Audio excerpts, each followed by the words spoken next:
जय हिंद बच्चों, मैं प्रदीप पाल स्वागत करता हूं आप सभी का आपके पसंदीदा यूट्यूब चैनल 50-50 अथर्व। आज हम लोग पढ़ने वाले हैं क्लास 10th एनसीईआरटी की तीसरी प्रश्नावली 3.1 का पहले का दूसरा क्वेश्चन। इसके पहला वाला क्वेश्चन हम लोग पहले वीडियो में कर चुके हैं, वो वीडियो आप तक पहुंच भी गया है।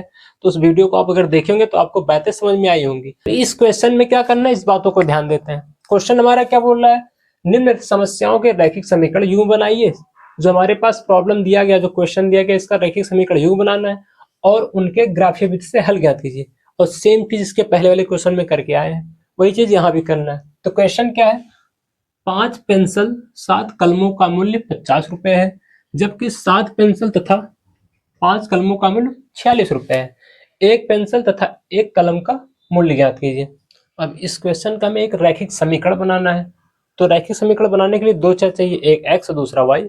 तो ये माने कैसे, हमें क्वेश्चन खुद ही बोलता है एक पेंसिल तथा एक कलम का मूल्य ज्ञात कीजिए। तो हम मान लेंगे क्या, एक पेंसिल का मूल्य एक्स रुपए है, एक पेन का मूल्य वाई रुपए है। भाई मानना है तो यही है, जो निकालना वही मानना है। तो माना क्या, एक पेंसिल का मूल्य एक्स रुपए तथा एक कलम का मूल्य वाई रुपए। एक्स रुपए एक पेंसिल का मूल्य हो गया, वाई रुपए एक कलम का मूल्य हो गया। मैं मानता हूं कि अगर एक बच्चा है, उसको 5 कॉपी चाहिए टेस्ट के लिए, और दुकानदार बोल रहा भैया एक कॉपी का मूल्य 10 रुपए है। तो बच्चा क्या करेगा, उसको 5 कॉपी चाहिए ना, टेस्ट के लिए 5 कॉपी चाहिए था। दुकानदार उससे बोल रहा कि एक कॉपी का मूल्य 10 रुपए है। तो अगर एक कॉपी का मूल्य 10 रुपए, तो बच्चा कितना पैसा देगा 5 कॉपी के लिए, कितना रुपया देगा। एक कॉपी का रेट क्या है, 10 रुपए। एक कॉपी का रेट क्या, कितना कॉपी खरीद रहा, 5, तो आएगा 50 रुपए। यही चीज हम लोग करते रहेंगे हमेशा। जब भी कोई मूल्य वाला संबंधित क्वेश्चन आएगा तो उसमें हम लोग क्या ध्यान देंगे कि एक की कीमत कितनी है, एक का मूल्य कितना है, गुणे कितनी संख्या ले रहे हैं उसका। तो वही चीज हम लोग यहाँ कर रहे हैं। माना एक पेंसिल का मूल्य एक्स रुपए है तथा एक कलम का मूल्य वाई रुपए है। तो 50 रुपए लेके जा रहा, वो टोटल 50 रुपए लेके गया था। इस 50 रुपए में उसने क्या खरीदा, 5 पेंसिल खरीदा। किस रेट से खरीदा, एक्स रुपए से। तो हो जाएगा 5 गुणे एक्स। एक पेंसिल का मूल्य एक्स रुपए है, तो 5 पेंसिल के लिए 5 गुणे एक्स। यहां से आप एग्जाम्पल समझ सकते हैं। प्लस और क्या खरीद रहा है, 7 कलम भी खरीद रहा, तो एक कलम का मूल्य वाई रुपए, तो 7 कलम का मूल्य क्या हो जाएगा, 7 वाई। ये समीकरण 1 बना। इधर बनाते हैं समीकरण 2 के लिए। अगर समीकरण 2 बनाना होगा तो बोल क्या रहा है, जबकि 7 पेंसिल तथा 5 कलम कुल 46 रुपए में खरीदता है, कुल 46 रुपए में खरीद रहा है। तो क्या हो जाएगा, एक कलम का मूल्य जो हमारे पास है वो वाई रुपए है, एक पेंसिल का मूल्य एक्स रुपए। कितना पेंसिल खरीद रहा है, 7 एक्स। एक पेंसिल का मूल्य वाई रुपए, 7 पेंसिल का मूल्य 7 वाई। प्लस प्लस क्या है, 5 कलम भी तो खरीद रहा है, तो एक कलम का मूल्य वाई रुपए, तो 5 वाई इक्वल टू कितना पैसा पे कर रहा है, 46 रुपए। ये समीकरण 2 बन गया। पहला हमारा कंडीशन में बोला था समीकरण युग्म बनाइए, तो समीकरण बन गया। अब क्या निकालना है, इनका ग्राफीय विधि से हल निकालना है। तो ग्राफीय विधि से हल निकालने के लिए पहले हम इसके निर्देशांक बिंदु को निकालते हैं। भाई रैखिक समीकरण एक क्या रैखिक समीकरण दर्शाता है क्या, सरल रेखा को। सरल रेखा बनाना तो पहले हमें इसके 2 बिंदु चाहिए। बिंदु निकालने के लिए क्या करते हैं, ये पहले हम इसके एक पक्ष को इक्वल कर लेते हैं। एक्स को भेजेंगे तो -5x हो जाएगा, इधर प्लस था इधर जाके माइनस हो गया। अगर ये हो रहा है तो फिर क्या कर दूं मैं, y इक्वल टू निकालूंगा तो क्या आएगा, 50 माइनस 5x/7। यहां से हम x के कुछ वैल्यू रखते जाएंगे, y की वैल्यू आती जाएगी। हम ऐसा इसलिए कर रहे हैं जिससे हमारी वैल्यू फ्रैक्शन में न आए, जो y का मान आएगा भट्टे में न आए, दशमलव में न आए। तो y की वैल्यू निकालने के लिए अब x पर डिपेंड हो गया ये। अब आपके ऊपर डिपेंड करता है कि x का मान क्या रखना है। मैं x इक्वल टू अगर यहाँ 1 रखूं तो 1 गुणे 5, x का मान 1 रखा गया, 1 गुणे 5 करेंगे तो 5 हो जाएगा, 50 से 5 घटेगा 45 आएगा। 45, 7 का भाग 45 में जाता नहीं। ऐसे हम कुछ भी रखते जाएंगे, वो फ्रैक्शन से आप बच जाएंगे। अगर आप मन में कैलकुलेशन कर पाते हैं तो बहुत बेटर हो जाएगा। मैं यहाँ पे x की वैल्यू 3 रखता हूँ, तो क्या हो जाएगा, जब माना x इक्वल टू 3 तो क्या आएगा, y इक्वल टू 50 गुणे में 5 गुणे 3 माइनस y इक्वल टू क्या आएगा 50 माइनस 15 बटे में 7। y की वैल्यू आएगा 50 माइनस 15 35, 35 बटे 7 कट करेंगे तो वैल्यू आ जाएगा 5। जब x की वैल्यू 3 रख रहे हैं तो y की वैल्यू 5 आ रही है, तो हो जाएगा बिंदु हमारा क्या बनेगा, पहले x लिखना है फिर 3,5। अभी ये पहला बिंदु आया है, फिर दूसरा बिंदु निकालने के लिए करते हैं भाई। अब दूसरा बिंदु निकालते हैं, दूसरा बिंदु निकालने के लिए फिर से इसमें y की वैल्यू के लिए x की वैल्यू पे डिपेंड हो जा रहे हैं। जो x की वैल्यू रखेंगे उसके हिसाब से y की वैल्यू आएगा। अब x इक्वल टू आप क्या रखना चाहें जिससे y की वैल्यू फ्रैक्शन में ना आए, दशमलव में ना आए, उसके लिए हम x की वैल्यू अब की बार 10 रख दे रहे हैं। जब x इक्वल टू 10 रखेंगे तो क्या हो जाएगा y 50 5 गुणे 10 बटे में 7। y इक्वल टू आएगा क्या 50, 5 धाम ये भी 50 हो जाएगा, 50 बटे 7 आएगा ये 0 बटे 7, 0 बटे कुछ भी, y की वैल्यू 0। तो इसका बिंदु क्या बनेगा, इसका सेकंड बिंदु क्या बनेगा, जब x की वैल्यू 10 रखा गया तो y की वैल्यू कितना आ रही 0। ये आया हमारा पहले समीकरण के लिए 2 बिंदु। अब दूसरे समीकरण की बात करते हैं, इसमें से 2 बिंदु निकालते हैं।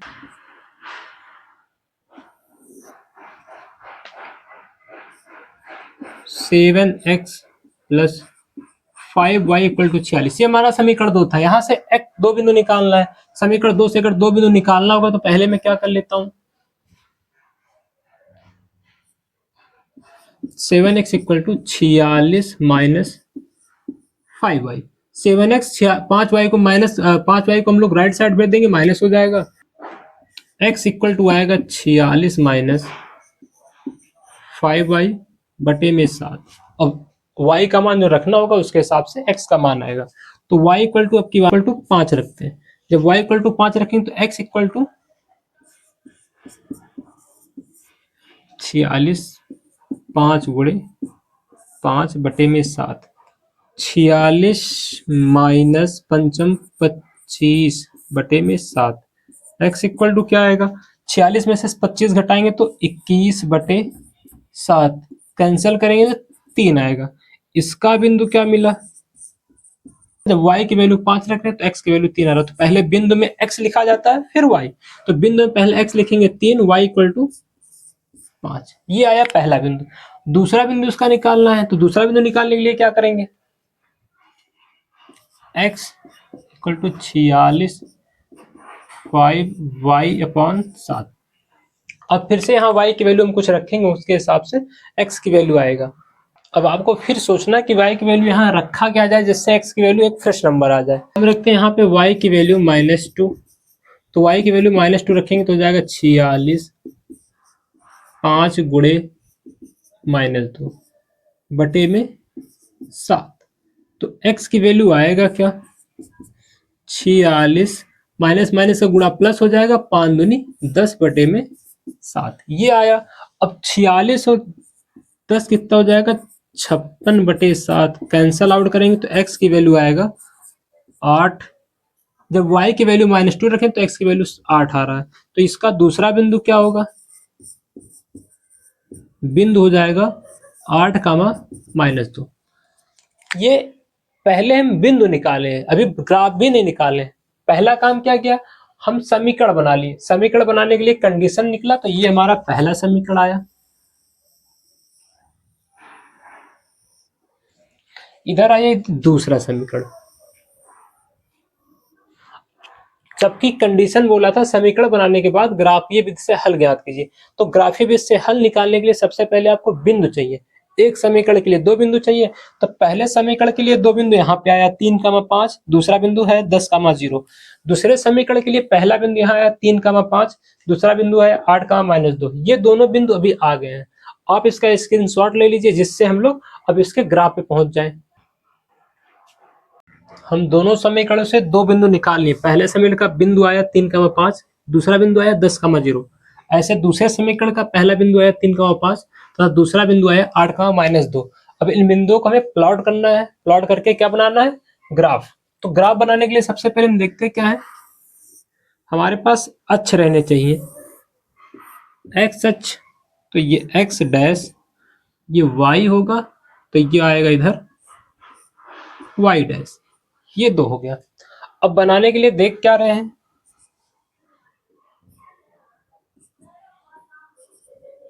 बनाने के लिए सबसे पहले क्या करना होगा, एक समीकरण के पहले दोनों बिंदुओं को प्लॉट कर लेते हैं। सबसे पहला काम ये करना, सावधानी इसी में है, पहले एक को प्लॉट कर लो, 3,5, तो पहला क्या है 3, दूसरा 5, x 3 है, दूसरा y 5 है, तो x पे 3 चलना है, 1 2 3, y पे कितना चलना 5, 1 2 3 4 5, ये इधर जा रहा है 3,5। अब इसका दूसरा बिंदु क्या है 10,0, यानी x पे 10 चलना है, y पे 0 चलना। जब भी हम बिंदु को लिखते हैं तो x, y के फॉर्म में लिखते हैं, पहला x दूसरा y, x पे 10 चलना, y पे कुछ नहीं चलना है क्योंकि 0 है, तो x पे 10 चलते हैं, 3 ये हुआ था, 4 5 6 7 8 9, इधर आएगा कहीं पे 10, ये आ गया। इसको थोड़ा सा आगे बढ़ा देते हैं,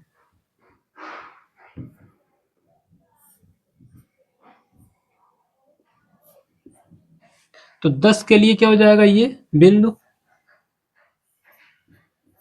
10,0, यहां से हमारा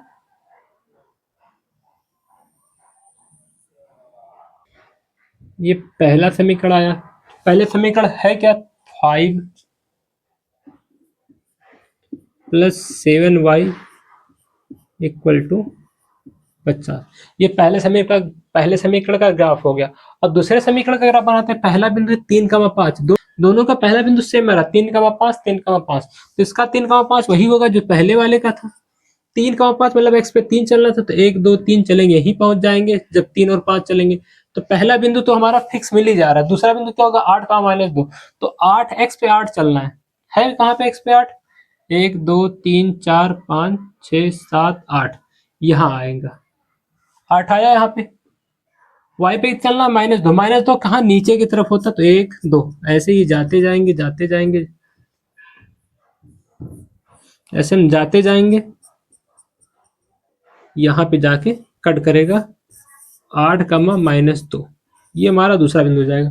तो ये ग्राफ जाएगा कैसे, इस तरीके से। दूसरा समीकरण जो हमारा था 7x + 5y = 46, तो इसका ग्राफ जो है यहाँ पे 7x + 5y = 46, इसका जो ग्राफ बन रहा है वो दोनों एक दूसरे को काट कहाँ पे रही है, 3,5 पे। अगर 3,5 पे काट रही है, एक दूसरे को प्रच्छेद कर रही है, तो यही x और y का आंसर होगा। यानी एक पेंसिल का मूल्य x रुपए है, तो यहाँ पे हम देख पा रहे हैं x वाला कितना चल रहा है 3, y वाला कितना चल रहा है 5, तो x वाला कितना माना गया था पेंसिल, तो हो जाएगा आंसर 1 पेंसिल का मूल्य कितना है, पेंसिल का मूल्य x पे कितना चले 3, तो 3 रुपया हो जाएगा, और 1